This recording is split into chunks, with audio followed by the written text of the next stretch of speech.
Hey everybody, what is up? It is Robbie. I wanted to mix things up a little bit, so obviously today is not races, but rather it is going to be 3 mods you can do to your Speed 3 on a budget.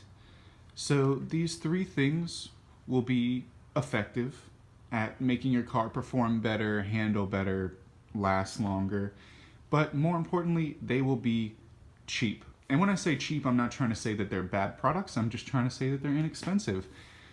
I mean, they're most of the parts on the car are really good quality, but some of them weren't expensive. So anyway, 3 things that I have done to my car that I think you might like to do to your car that are cheap and effective. So let's start it off with something that won't increase your power or performance, but rather it is preventative maintenance.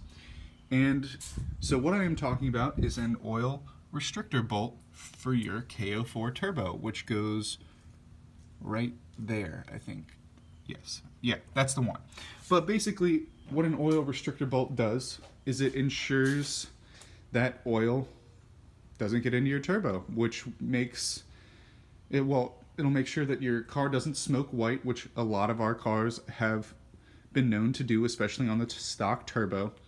And yeah, that's basically it. By not having oil pass through your turbo, it'll last longer, and theoretically it should perform a little bit better.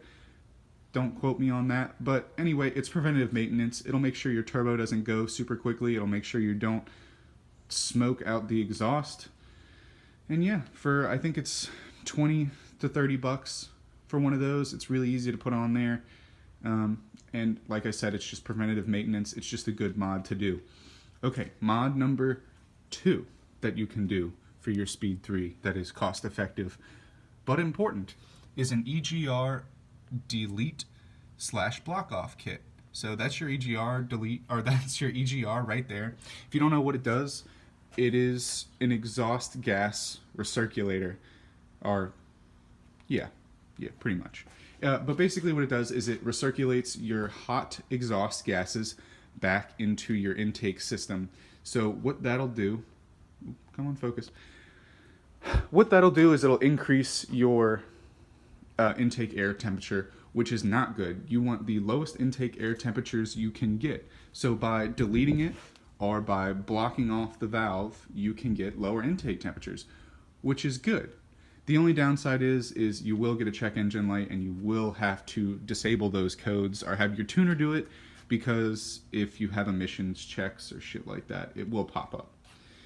But anyway, for about, I think the base, which is the block off kit, is around 25 to 30 bucks depending on where you get it. And basically that just removes the little pipe that allows the exhaust gases to flow back into your intake, or wherever it may go. And it's just, it comes with 2 little plugs. You put them in there, or it comes with a plug and a plate. Sorry for this. It comes with a plug and a plate that allows you to delete the valve altogether so that exhaust gases can no longer pass through there.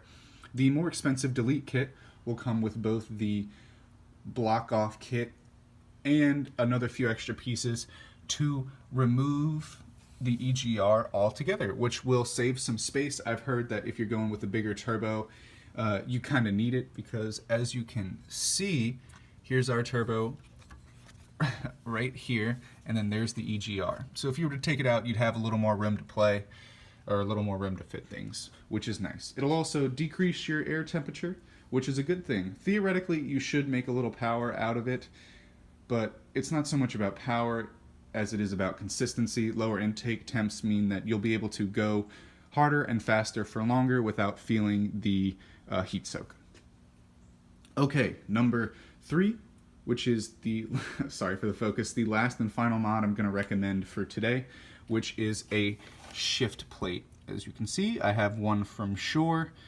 You can get them from a lot of different people. They're usually around 30 to 40 bucks if I remember correctly. But basically what they do is they attach to your shifter linkage, as you can see, and your weight, and it reduces the throw of your shift. From, I think Shure's is 33%, but instead of telling you The reduced throw, I would give you an example of what it looks like. So this is the car at neutral. This is the car going into first, second, third, fourth. Now, the shortest throw that you're really going to notice is from 3 to 4. It's insanely short. Sometimes when, like, look, I can hardly get it back into neutral. It just wants to pop right into gear. So it'll really decrease the throw of your shifts, which is fantastic. If you do autocross or you race, you're really going to want this mod. It's really inexpensive, but god damn does it do a lot. Another thing, this is kind of an extra that I'm going to recommend along with the short shift plate, is shifter bushings, which are around $15 to $20 from, I think JBR makes them. But basically what it does is it just, it tightens down the whole shifter assembly, so it's not as like jiggly.